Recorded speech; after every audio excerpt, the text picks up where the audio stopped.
Hi guys, this is Erica from Gokce Capital. Now before I begin, be sure to click subscribe and turn on the notification bell. Not long after Sterling bought his first waterfront property, his shoreline disappeared. How did Sterling reclaim his land? We'll find out at the end of this video. But first, if you own or plan to own waterfront property, you may very well need a bulkhead. And in today's video, we have the top things you ought to know. Number 1, what is a bulkhead? A waterfront bulkhead is a barrier wall that separates the water from the property.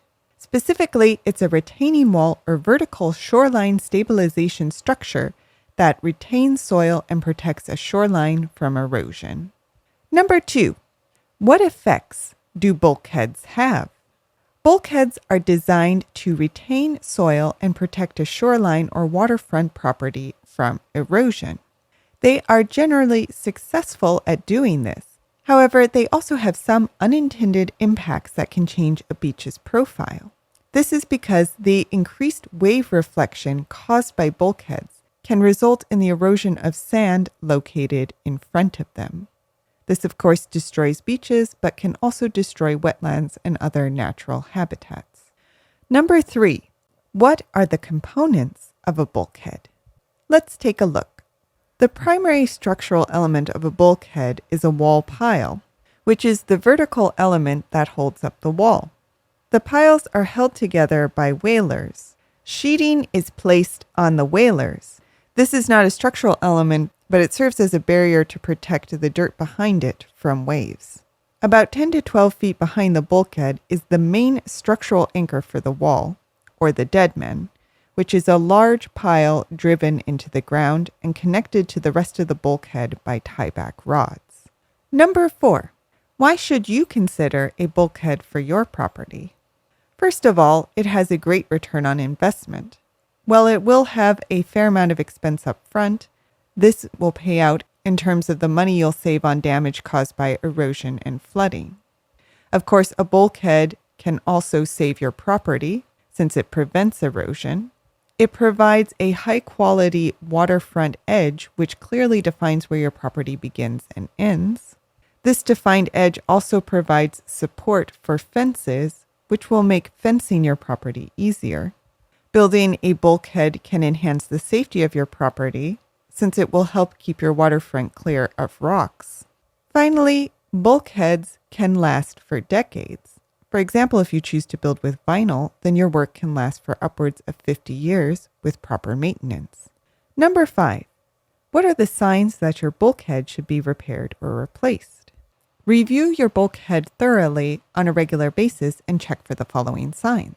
Wormholes caused by mollusk and barnacles covering the pilings, topsoil from your property falling below the grade level of the wall, and bulkhead elements that are crooked or uneven. If you see any of these issues, you may need to have your bulkhead repaired or replaced, and you should contact a professional to come inspect it. And finally, number 6, if you are currently planning a bulkhead project, what materials will last the longest? Vinyl is perhaps one of the most stable materials that you can now use. It provides easier installation with no preservatives or toxins and is impervious to worms, termites, or bacteria. Concrete, of course, is also a long-lasting material, although it will settle and crack over time. Steel is another long-term option, although it is expensive and may be treated with toxic chemicals to keep it from rusting. Finally, wood is perhaps one of the most common materials used. It is the least expensive and effective while providing a natural look. But its lifespan can vary depending on how it is treated, as well as its exposure to UV light, fungus, and termites. Having said this, there is one additional material that more and more landowners are using: oysters. And this brings us back to Sterling Rowlands.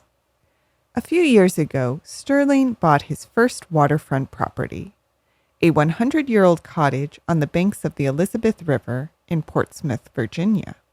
Yet almost immediately after purchase, his shoreline began to disappear. The change was gradual at times, stark at others. During a bad nor'easter, he could lose several inches in a day, but in calmer seasons, it may only be a few patches of grass at a time. Either way, in the year and a half it took him to renovate the cottage, his shoreline had receded by 3 feet. Sterling knew he needed help, but instead of a concrete barrier, he turned to a more natural solution. Now, before you roll your eyes, Sterling's plan was not simply a hippy-dippy alternative to a bulkhead. Living shorelines, as such natural barriers are called, are an increasingly prevalent way to manage coastal erosion and flooding. In fact, in 2020, Virginia passed a law that permits only living shorelines for shoreline management unless the best available science indicates that such an approach would not be feasible. Rather than harden waterfront shores with a bulkhead or seawall, living shorelines create waterfront edges made of natural materials such as plants, sand, rock, or oyster shells that trap sediments from tidal waters and actually grow in elevation as the sea level rises. This not only serves to protect beachfront habitat and reduce sand erosion, but also offers a number of tangible benefits to homeowners. For one, investigations have found that living shorelines actually perform better during a hurricane in many areas. In Sterling's case, the total price for his living shoreline came to about $22,000, with 3/4 of this funded by a grant from the Elizabeth River Project. Alternatively, Sterling's contractor quoted an estimate of $27,000 to install a layer of riprap across his property. In the end, 80 tons of sand along with numerous oyster shells were carted onto Sterling's property, restoring the 3 feet of shoreline he had lost while also replacing it with a beach where his grandchildren could play. But the best part was neither the price tag nor the beach. Sterling's shoreline is now teeming with delicious sea life. I've been putting 30 or 40 jumbo shrimp in my freezer every night, said Sterling, which means he has fresh, buttery shrimp for dinner whenever he wants. So when it comes time to protect your shoreline, perhaps consider a living one. But what do you think? Do you have any stories about waterfront bulkheads? Let us know in the comments. Did you like this video? You're going to love our Gokce Land Due Diligence program. We'll make you a land due diligence expert in just 7 days. Check it out at gokcecapital.com/glad. And while you're at our website, don't forget to explore our $1 down listings at gokcecapital.com/listings. Finally, don't hesitate to reach out. You can email, call, or text, and we will respond as soon as possible. So thank you for listening, and more to come.